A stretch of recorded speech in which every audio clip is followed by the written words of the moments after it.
मुंडन विधि उपर आलोचना करवा।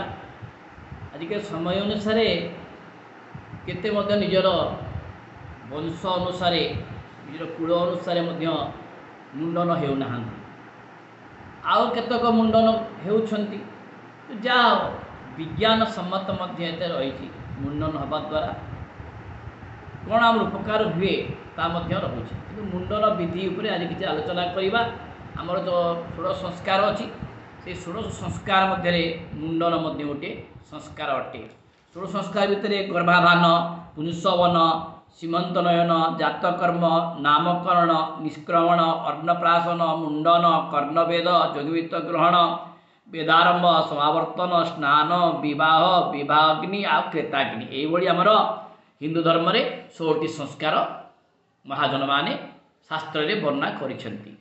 से मध्यरु मुंडन गोटे संस्कार जहाँ आम अष्टम संस्कार बोली कहा जाउची। ए संस्कार गुड़ को आम केबे हेले भूलिबा कथा नुहे। निजर जेकोनी परिस्थिति रे मध्य आमे मुंडन संस्कार करिबा कथा। जहाँ वंशरे नाही से न करि पारंती कि जार अच्छी मुंडन संस्कार से करिया पे बाध्य। जेते जेमिति परिस्थिति हेउ पछके मुंडन निहाती आवश्यक। तारि उपरे गोटे आलोचना करुचे। प्रयागे तीर्थयात्रायां पितृमातृ विजोगतः कचानां वपनं कुर्यात् वृद्धा न विकचु भवेत्। मुंडनस्य निषेधेपि कर्तनन्तु विधीयते बृहस्पति कहते।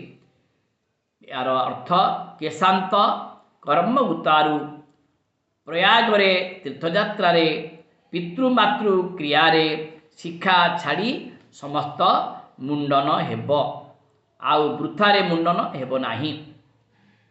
द्विजाति मानकर प्रथम बा तृतीय वर्ष रे चूड़ाकर्म करिबा विधेय। जे कूल रे जेपरि शिक्षा रखिबार विधि अछि से माने सही परि रखिबे। जे मान कूल रे चूड़ाकर्म नाही से मानक पक्षरे विकल्प अर्थात इच्छा हेले करि पारंती बा न करि पारंती। आउ जदि मुंडरे किछि घा घौड़ हैला कि डॉक्टर परामर्श रे मध्य काटी पारंती। किंतु मुंडनटा जहाले मध्य हमर बॉडी पई भल आउ एथरे विज्ञान सम्मत अनेक अछि।